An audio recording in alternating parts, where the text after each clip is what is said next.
Amen. Que Dieu vous bénisse abondamment. Aujourd'hui, ça sera exceptionnel. Je souhaiterais qu'on prenne les enfants qui viennent assister au culte. Tous les enfants, prenez-les, mettez-les ici.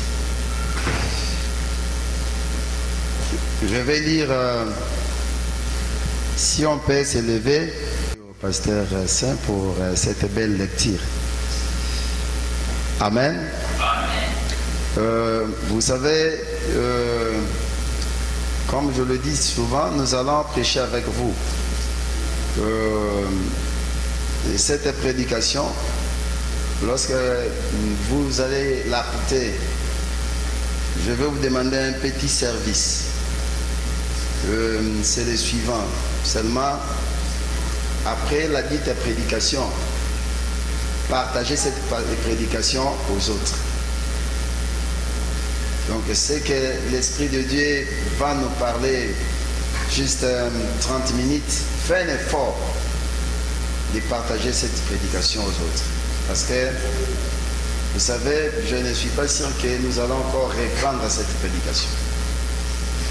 Donc, faites un effort parce que Dieu va nous révéler beaucoup de choses au travers de cette parole.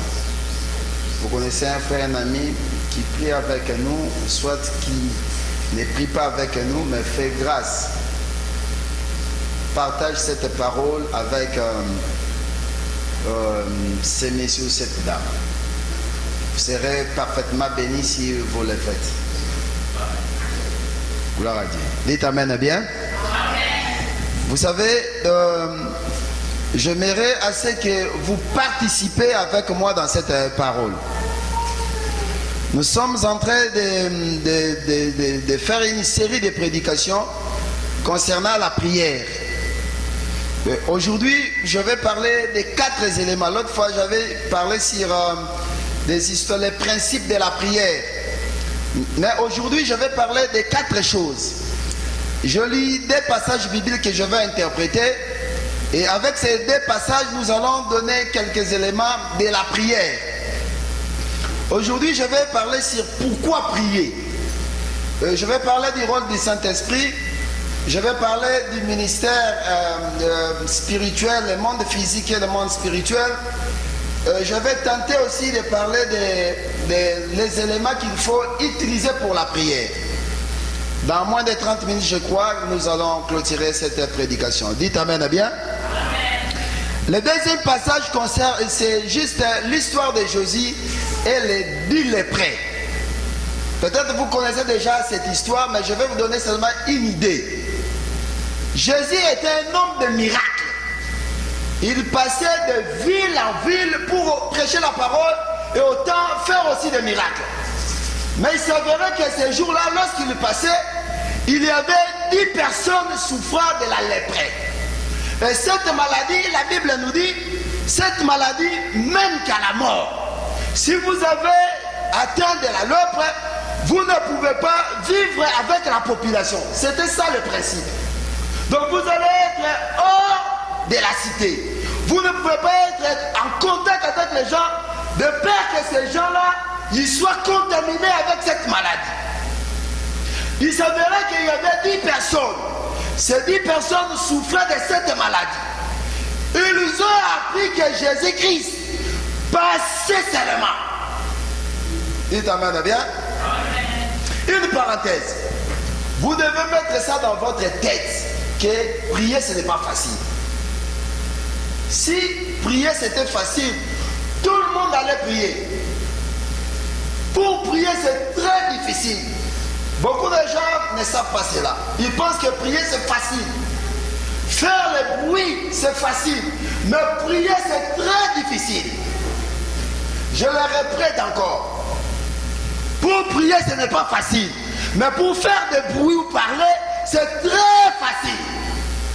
Vous savez, il y a des gens qui disent dans notre pays, les gens prient beaucoup. Les gens prient beaucoup, mais il n'y a pas de changement. Il n'y a pas de miracle. Il n'y a pas de bénédiction.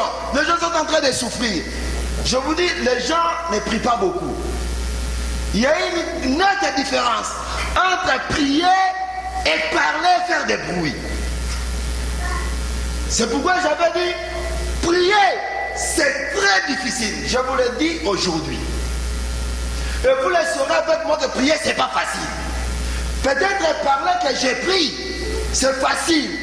Mais vivre cet état-là, c'est très difficile. Sinon, c'est impossible. Ce n'est pas donné à tout le monde de prier.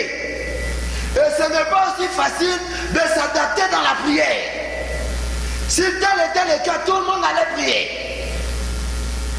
Ce jour-là, Jésus était dépassé. C'était une parenthèse. Comme il est passé, ces gens-là ont appris qu'il y a un Messie, l'homme des miracles, qui est en train de passer. Ils ont dit, nous pouvons seulement crier. Peut-être ce Messie va nous accorder un miracle. La Bible dit, quand ils ont crié, Jésus écouta leur voix. Jésus leur dit ceci, allez vous montrer au sacrificateur. En principe, Jésus devait leur dire, je vous guéris, ou bien soyez guéris. Mais il a dit seulement, allez vous montrer au sacrificateur. Parce que le principe c'était quoi? Quand vous avez la maladie de la lèpre, vous devez aller voir les sacrificateurs et donner l'offrande, si possible, pour obtenir la guérison. Mais aux temps anciens, c'était pas facile d'obtenir la guérison avec cette maladie. Et ces gens-là, Jésus allait leur dire, vous êtes guéris. Jésus dit à ces gens-là, allez vous montrer au sacrificateur. Ils n'ont même pas hésité. Le Bible sait, pendant qu'ils allaient voir les sacrificateurs, au cours de route, ils se virent guéris. Ils étaient au nombre de 10. Ils n'ont même pas rencontré les sacrificateurs. Les sacrificateurs, ce sont des hommes de Dieu. Il a dit ça l'autre fois, je vais en parler. Il a dit, les occultistes, les gens des sciences occultes, ils savent maîtriser les principes. Mais pourquoi pas les enfants de Dieu? Parce que prier c'est difficile. Mais faire le bruit, c'est facile. L'autre fois j'avais dit, le problème c'est pas de prier, le problème c'est d'être exaucé. C'est ça la finalité. Tu peux crier, parler, mais si tu n'es pas exaucé, c'est rien. Dites amen à haute voix. C'est pourquoi vous allez voir. Pour prier, j'avais dit, il faut être reconnaissant. Regarde comme tu es. Tu es beau, tu es belle, bien habillé, tu as des enfants, tu as une maison, tu as une voiture, tu travailles, tout ça. Tu as quitté le pays, tu reviens ici, tout ça. Dieu a fait beaucoup de choses. Tu devais même mourir. Il ne faut pas croire que tu es puissant, tu mérites d'être vivant. Non. Il y a un frère là, ils sont allés jouer au foot, après il a trouvé la mort. Mais ici aux États-Unis, est-ce que je me fais comprendre? Dites amen bien. Dieu demande à l'homme d'être seulement reconnaissant, de lui dire merci, de trouver une place pour Dieu. Vous savez, si l'homme est reconnaissant, il ne va plus donner la charge au pasteur. Le pasteur, vous aurez une lourde charge. Quand, entre guillemets, les soi-disant les enfants de Dieu ne comprennent pas l'importance et la grandeur de leur Dieu, ce sont les pasteurs qui souffrent. Comment? Parce qu'il sera obligé de faire la suivi, obligé de faire l'évangélisation, de faire des visites. Vous savez pourquoi? Parce que dans le livre de Nombres, chapitre 11, verset 4, la Bible dit, les ramassis, le peuple qui se trouvait au milieu des enfants de Dieu. C'était comment? Quand Dieu a libéré les enfants de Dieu en Égypte, pendant qu'ils sortaient, il y avait les ramassis. Pendant que les enfants de Dieu quittaient l'Égypte pour aller là où l'Éternel avait prévu pour eux, il y avait d'autres personnes qui n'étaient pas les enfants de Dieu. Ils ont suivi. Oh Dieu, les enfants de Dieu se retrouvent. Au moment où vous êtes une église, ah bah, se retrouver, il y a des ramassis. Vous allez comprendre les ramassis. Bah, se retrouver à rater. Et puis, on se retrouver. Ils ont sorti avec les enfants d'Israël. Oh, l'Éternel devrait tailler les enfants d'Israël comme avait dit le pasteur Saint. Il est maintenant dans un chemin le plus lent. Et il a commencé la formation. Dieu a dit, bon maintenant fini, je vais vous donner que la manne.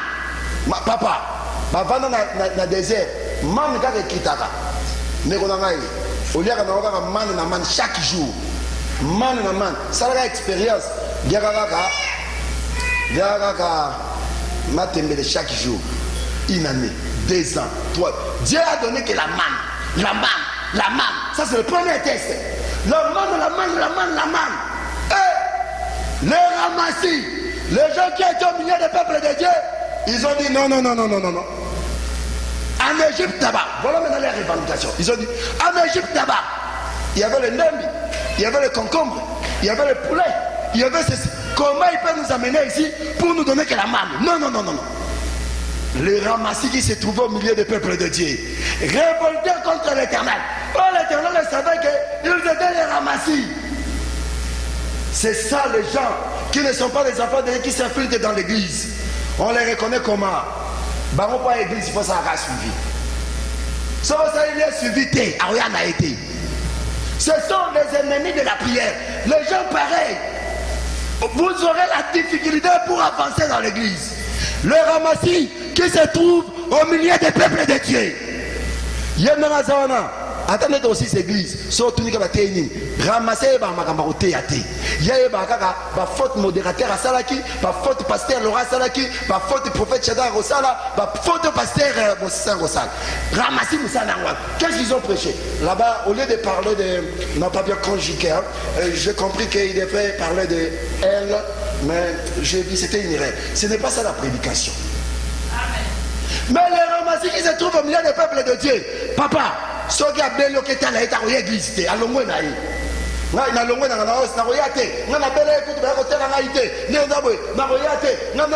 Ce sont les ramassis, les gens qui se trouvent au milieu des peuples de Dieu, les ennemis de la prière. Est-ce que vous comprenez? Les ramassis, ils nous viennent avec un intérêt. Ils font souffrir les pasteurs. Est-ce que vous comprenez cette parenthèse? Le ramassis, c'est Gabé. Naï, c'est Bachel qui a modéré dans l'église. Ramassis. Ah, Naï, les aboués. Moukoga était la côté. Naï, dans l'église. Ramassis. Dites amen à votre voix. Pasteur Laura, vous avez côté à ma camusou, tu vas tirer à posa naï. Ce gars, pasteur Laura, tu es ma camassé là. À l'ongwe naï. Non, église.